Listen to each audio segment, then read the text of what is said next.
Hmm. Hello everyone, my name is Longclay. Welcome back to my channel today.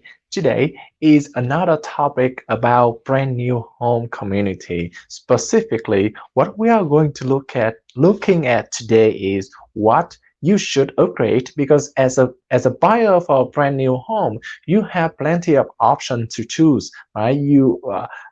There's a lot of information for you. There's a lot of decision to make at the beginning of the process that gonna confuse you, gonna make you mad, gonna make you more tired. So I would love to create this video so that I can give you some recommendation of what you should upgrade to improve the value of your home, as well as what you should avoid so that you don't have to waste your money. Okay, so let's take a look at what this video has.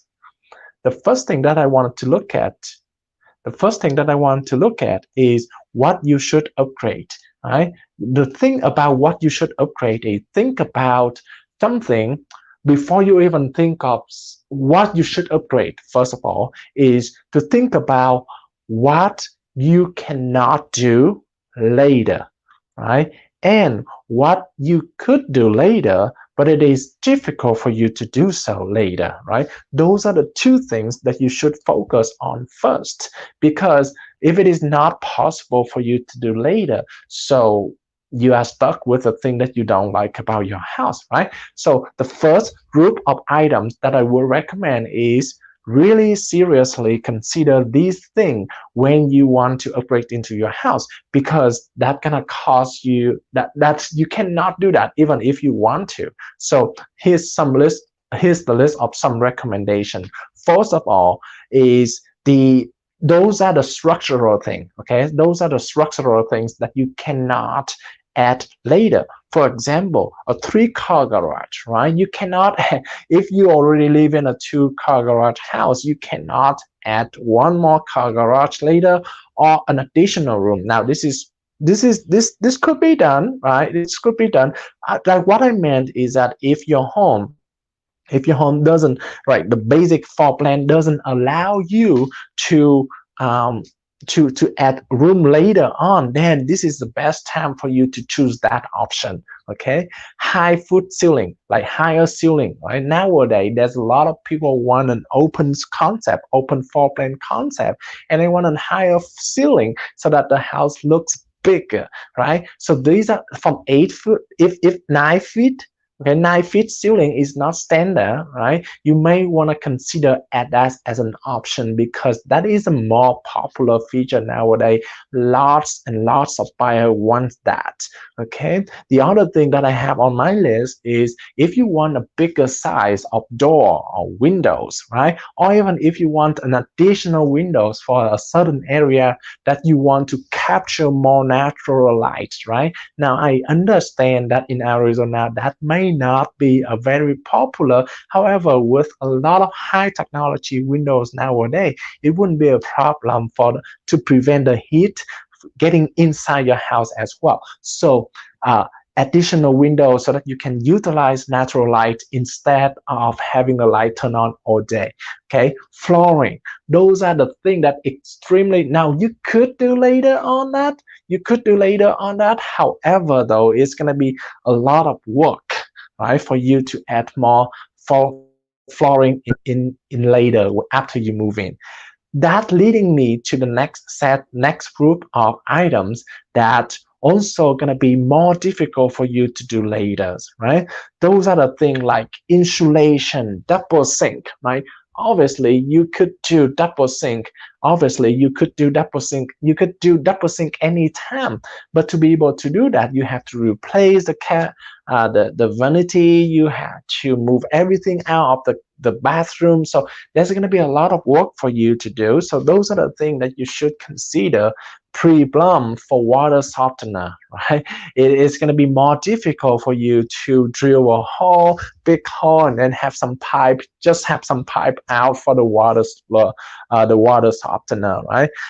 Additional outlet I have on my list here. Additional outlet. Now this one I kind of back and forth multiple times, because given that with the current design, lot of the floor plan, a lot of the builders already give you a lot of outlets for your room already. So if you think, double check with them how many outlets you have in in a room. Standard typically nowadays one wall gonna be one outlet. I think that's plenty for your room already. But if you want more, for example, if you want an additional outlet for a garage, then should do that, okay? Because it's gonna be more work. It's extremely difficult for you to do so later on. Those are the things, right? Those are the two groups of items that I highly recommend you. I mean, those are the things like impossible for you to do later, right? And really difficult for you to do later. Now, understand, most of the people gonna be adding about 10 to 15% the base price for the upgrade, right? Meaning that if you are having a base price of $400,000, expect that you're gonna add about $40,000 to about $60,000 in upgrades. So choose your upgrades very wise, okay? Because some builders are gonna give you lots of options, right? And it's gonna confuse you, and some builder may not give you any options. So do a research on the builders before you go in a contract with them, even for those reasons, okay? I have another video talking about how you choose a certain builders. If you are interested in those, click next, and it's gonna come up with that video, okay? Now, given that you have a budget for your new home, right?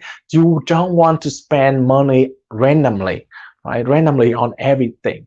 And the research show that there's a certain area in your home that if you spend a lot of money, you not only get back a lot of value when you sell it, but also you're gonna have more time, you're gonna have more enjoyment in your home as well. Those are some area like, for example, if you have a limited budget, okay, focus on this area.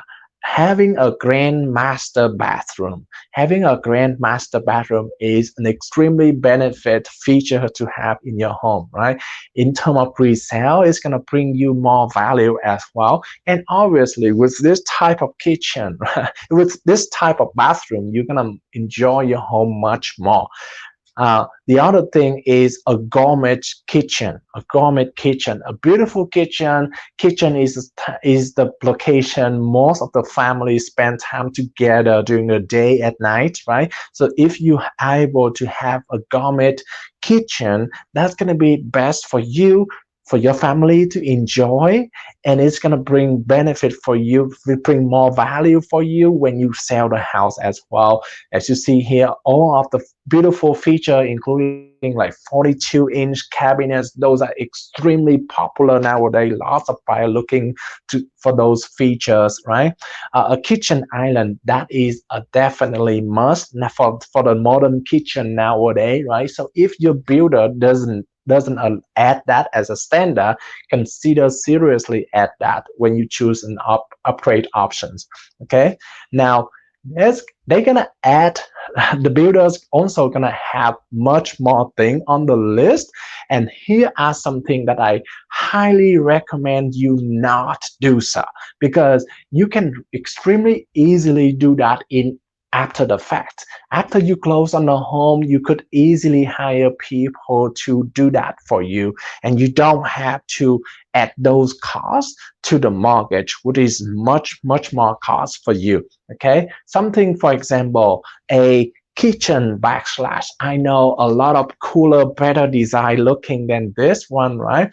But what I meant, the point here is that the kitchen backslash is an extremely easy thing to do later, right? And you can hire someone to do with such a much smaller cost, lower cost than using the builder to build that for you, okay?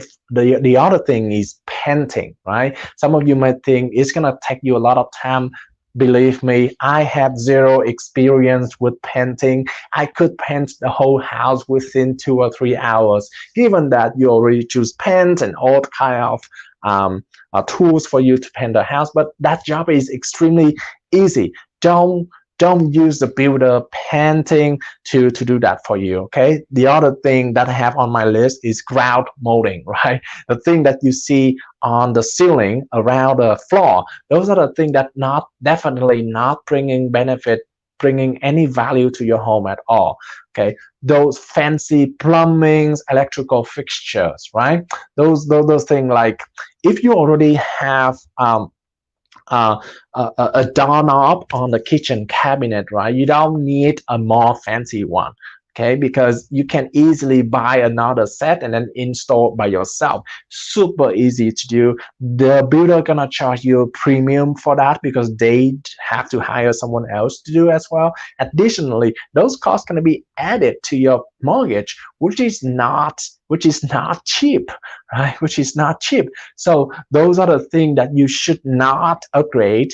When you choose an upgrade, save your monies on the thing that's gonna bring you value, on the thing that you cannot do later on, okay, on the thing that you are most likely very difficult for you to do later on. So thank you so much everyone for watching the video today. Today I share with you what to upgrade in a new build home and what to not upgrade. Hopefully this video gonna help you make the decision easier. Thank you. My name is Longkley.